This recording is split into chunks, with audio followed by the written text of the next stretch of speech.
Serapan tenaga kerja terbuka melalui program makan bergizi gratis, MBG, yang dicanangkan Presiden Prabowo Subianto kembali menjadi sorotan. Klaimnya terdengar ambisius, MBG disebut telah membuka lapangan pekerjaan lebih dari 1 juta orang, dan angkanya masih berpotensi bertambah. Pernyataan itu disampaikan Prabowo dalam Forum Indonesia Economic Outlook 2026 di Wisma Danantara, Jumat 13 Februari.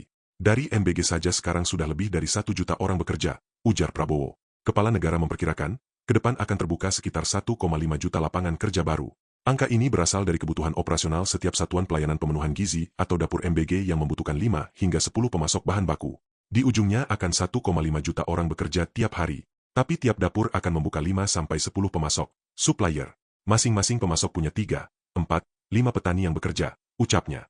Rantai pasok inilah yang diyakini menggerakkan ekonomi dari akar rumput.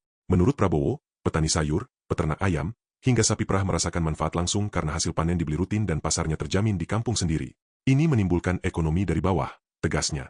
Prabowo juga menyebutkan 60,2 juta orang di Indonesia telah menerima MBG. Penerima manfaat itu meliputi anak-anak, ibu hamil, dan lansia. Kalau dihitung berarti kita memberi makan penduduk sebesar Afrika Selatan tiap hari, katanya, menggambarkan skala program yang masif. Lebih lanjut, Prabowo mengaku menerima laporan dari para kepala daerah yang menyebutkan dampak MBG terasa di tingkat bawah. Dinamika ekonomi desa bergerak, transaksi meningkat, dan aktivitas produksi pangan lebih stabil. Ini hanya salah satu bukti awal dari 1 tahun kita bekerja.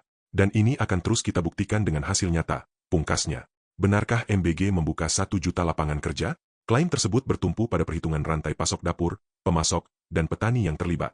Jika konsisten dan terverifikasi di lapangan, MBG berpotensi menjadi salah satu motor penciptaan kerja terbesar, sekaligus pengungkit ekonomi desa, dalam program sosial nasional.